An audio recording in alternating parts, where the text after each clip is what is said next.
Hello students, how are you? Yesterday we have talked about the organization of the production. Now we will start the next topic, that is the farming in Palampur. Farming in Palampur. वहाँ पर खेती कैसे होती थी, किस प्रकार लोग उसमें व्यस्त थे, कौन कौन से लोग उसमें इंक्लूड थे, हम सब इस बारे में आज पढ़ेंगे। तो फार्मिंग जो थी वहाँ की एक मेन एक्टिविटी थी पालमपुर की। मेजॉरिटी जो पीपल थे वो फार्मिंग पर डिपेंड थे अपने लाइवलीहुड को चलाने के लिए। आइदर दे आर फार्मर्स और farm labourers. Their wellbeing is related to production on the farms. उनका सब कुछ फार्मिंग पर ही डिपेंड था। जो प्रोडक्शन होता था उनसे ही उनका जीवन यापन होता था, उनका घर खर्च चलता था। The farm production can be raised by increasing the land area under the cultivation. Since 1960s no additional land has been brought under cultivation in Palampur. 1960 के बाद कोई भी लैंड वहाँ पर कल्टीवेशन के तहत अंदर तो नहीं लाई गई। तो बेटा यहाँ पर मैंने पहला पॉइंट आपका लिखा है that for Palampur, village farming is their main production and well-being of these people is related to production on the farms. But there is a basic constraint in raising farm production. Land area under cultivation is practically fixed. ठीक है ना। लेकिन बेटा यहाँ पर एक बात और करते हैं हम लोग, जो सेकंड पॉइंट मैंने लिखा है, is there a way one can grow more from the same land. क्या ऐसा हो सकता है एक ही लैंड से हम ज़्यादा से ज़्यादा ग्रो कर सकते हैं क्या? तो एक चीज़ मैं आपको बता दूँ, यहाँ पर हम लोग बात करते हैं मल्टीपल क्रॉपिंग की। किसकी बात करते हैं? मल्टीपल क्रॉपिंग की। All the land is cultivated in Palampur, no land is left idle. किसी भी लैंड को खाली नहीं छोड़ा जाता था, पूरे सारी की सारी लैंड में कल्टिवेशन होता था। To increase the production from the same piece of land, farmers do multiple cropping. Multiple cropping का मतलब क्या होता है बेटा? Multiple cropping का मतलब होता है a system of growing more than one crop on the same field in a year. एक ही फील्ड में एक ही साल में एक से ज़्यादा फसल उगाना, उसे हम मल्टीपल क्रॉपिंग कहते हैं। ठीक है ना। इससे क्या होता है? प्रोडक्शन हाई हो जाता है। प्रोडक्शन क्या होता है? हाई हो जाता है। मैंने आपके लिए पॉइंट बनाया बेटा, दूसरा पॉइंट देखिए आप। In the rainy season kharif farmers grow jowar and bajra followed by the cultivation of potato between October and December. उस समय वो लोग क्या करते हैं? खरीफ फार्मर्स मानसून का पीरियड जब होता है उस समय आलू बोते हैं, जो अक्टूबर के महीने में हार्वेस्ट कर लिया जाता है, निकाल लिया जाता है, उसको मार्केट में नया आलू आता है उस समय। In winters farmers grow wheat and a part of land is devoted to sugar cane. सर्दियों में रबी क्रॉप का सीज़न आता है, विंटर में, उस समय वो लोग शुगर केन लगाते हैं, जो कि साल में एक ही बार लगता है। Due to well developed irrigation farmers can grow 3 different crops. जितना अच्छा इरीगेशन सिस्टम हमारे पास है भारत में, उसमें हम लोग 3 प्रकार के क्रॉपिंग पैटर्न यूज़ करते हैं।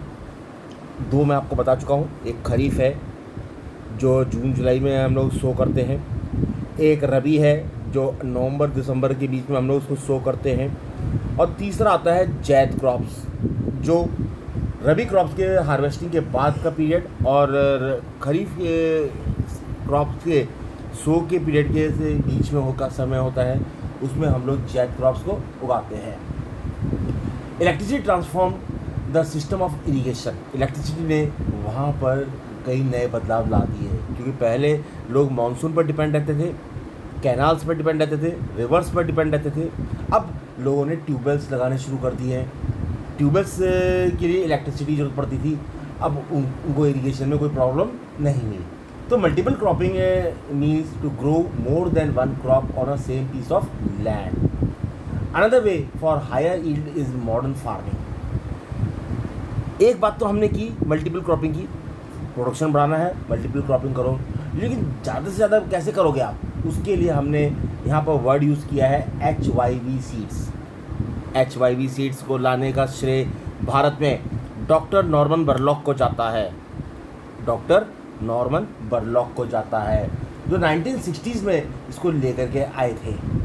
तो मैंने यहाँ पर लिखा है, in the 1960s the green revolution introduce the Indian farmer to cultivation of wheat and rice using high yielding variety seeds. इसके द्वारा हमने यहाँ पर इसको रेज करने की कोशिश की। अच्छा, जब हम इरिगेशन पैटर्न की बात करते हैं, इसी में मैं आपको एक बात और समझा दूँ। जब हम इरिगेशन पैटर्न की बात करते हैं, इरिगेशन पैटर्न की, तो irrigation pattern of the Palampur में be compared with other parts of India. हम उसको कंपेयर कर सकते हैं। All the villages in India doesn't have high level of irrigation system as in Palampur. किसी भी एरिया में इतना हाई इरिगेशन सिस्टम नहीं था जितना कि पालमपुर में था। Apart from the riverine plains, coastal regions are well irrigated. आपको मालूम है, कोस्टल प्लेन्स जितने भी हैं या रीजन्स हैं, वो सबसे ज़्यादा वेल इरिगेटेड है, क्योंकि वहाँ उनको नदियों का पानी मिल जाता है, समुद्र का पानी मिल जाता है। In contrast, plateau regions such as the Deccan plateau have low level of irrigation. वहाँ पर इरिगेशन का सिस्टम जो है बहुत ही लो है। Of the total cultivated area in the country a little less than 40% is irrigated. जितना भी कल्टिवेटेड एरिया है उसमें एक सबसे कम 40% एरिया में ही इरिगेशन होता है। In the remaining areas farming is largely dependent on rainfall. बाकी एरिया में फार्मिंग किस पर डिपेंड करती है? रेनफॉल पर डिपेंड करती है। यहाँ पर बेटा जो मैं बात कर रहा हूँ अभी आपको मॉडर्न फार्मिंग मेथड्स की, यही सेकंड पॉइंट में, तो मॉडर्न फार्मिंग मेथड्स में जितना भी हम प्रोडक्शन करते हैं उसको इंक्रीज़ करते हैं by using modern farming methods for higher yield. यहाँ पर जो वर्ड है ईल्ड का मतलब क्या होता है बेटा? इसकी डेफिनेशन क्या है? The crop produce in a given piece of land during single season is measured as yield. YIELD। एक साल में होने वाली पैदावार को हम ईल्ड कहते हैं। क्या कहते हैं? ईल्ड कहते हैं। अच्छा, अभी तक हमने बात किया था HYV सीड्स का। उसमें एक बात मैं आपको यहाँ पर बताना चाहूँगा, that the green revolution in the late 1960s, 1960 और 70 के बीच का जो लास्ट का जो पीरियड था, introduce the farmer to cultivation of wheat and rice using HYV seeds. क्योंकि मेन दो ही हमारे पास स्टेपल फूड है। नॉर्थ वेस्ट का पार्ट हमारे पास व्हीट का है, बाकी सारा पार्ट हमारे पास राइस का आता है।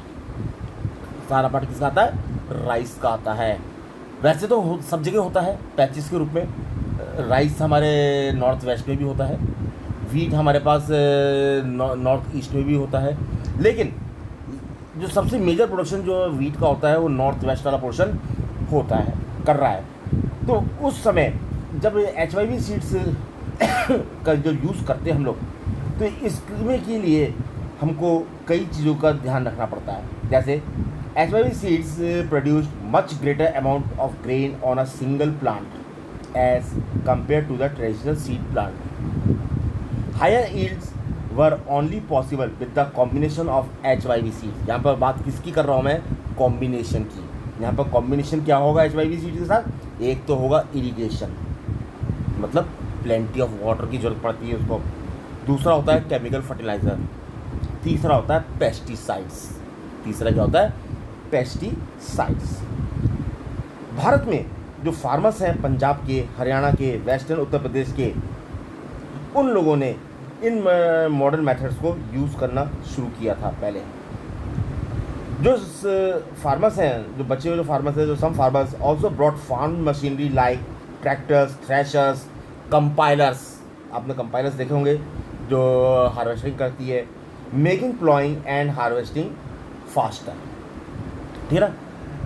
अब पालमपुर में जो HYV सीड्स है, with the help of HYV seeds the yield of wheat went up to 3200 kg per hectare as compare to 1300 kg per hectare with the traditional seed. जो आम बीज जो बोते थे उसमें 1300 kg का प्रोडक्शन होता था, लेकिन HYV सीड्स के द्वारा 3200 kg का प्रोडक्शन हो रहा है। Farmers now had greater amount of surplus wheat to sell in the market. अब किसानों के पास क्या है? सरप्लस फूड है मार्केट में सेल करने के लिए, मार्केट में सेल करने के लिए। अब बेटा यहाँ पर सारी बातें मैंने कर ली है, तो इसी सेकंड पॉइंट में एक पॉइंट मैं और कवर करना चाहूँगा, वो है degradation in soil health and rising cost of cultivation due to chemical fertilisers. आप जितना ज़्यादा खाद की जगह पर फर्टिलाइज़र का यूज़ करोगे, पेस्टिसाइड्स का यूज़ करोगे, सॉयल को डिग्रेड कर देती है। सॉयल को क्या करती है? डिग्रेड कर देती है। आपको मालूम है, सॉयल को फर्टाइल करने के लिए पहले हम लोग क्या करते थे? अर्थवॉर्म डालते थे, केचुए डालते थे, जो कि फर्टिलिटी को बढ़ाती है, जो कि फर्टिलिटी को बढ़ाती है। उसमें हम देसी खाद का यूज़ करते थे, बोन्स की खाद का यूज़ करते थे, या गोबर की खाद का यूज़ करते थे, ठीक है ना। और पेस्टिसाइड्स के रूप में हम लोग सिर्फ राख का यूज़ करते थे।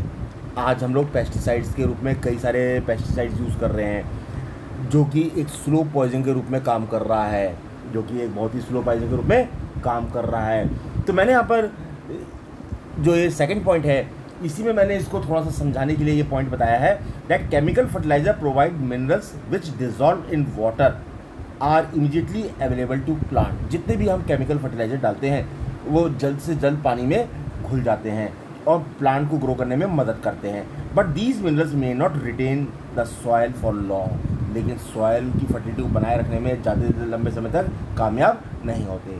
दे may escape from the soil and pollute ground water, rivers and ले।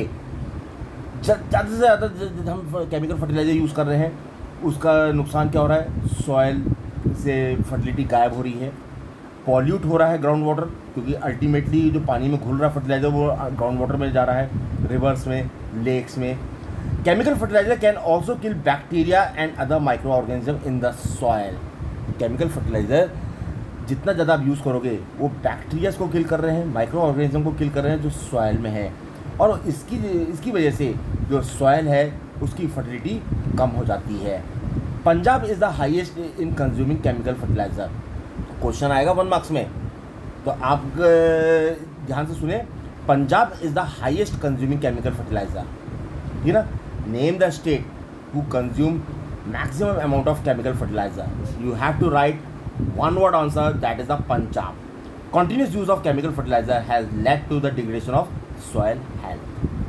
Now farmers of the Punjab are forced to use more and more fertilizers and other input to achieve the same production level. That is the cost of cultivation is rising very fast. तो बेटा आज हमने यहीं तक किया है, कल को हम लोग शुरू करेंगे नेक्स्ट वीडियो में land sustain, will land sustain. आपको ये वीडियो कैसी लगी? आप इसको लाइक करें, सब्सक्राइब करें और शेयर करें। Thank you.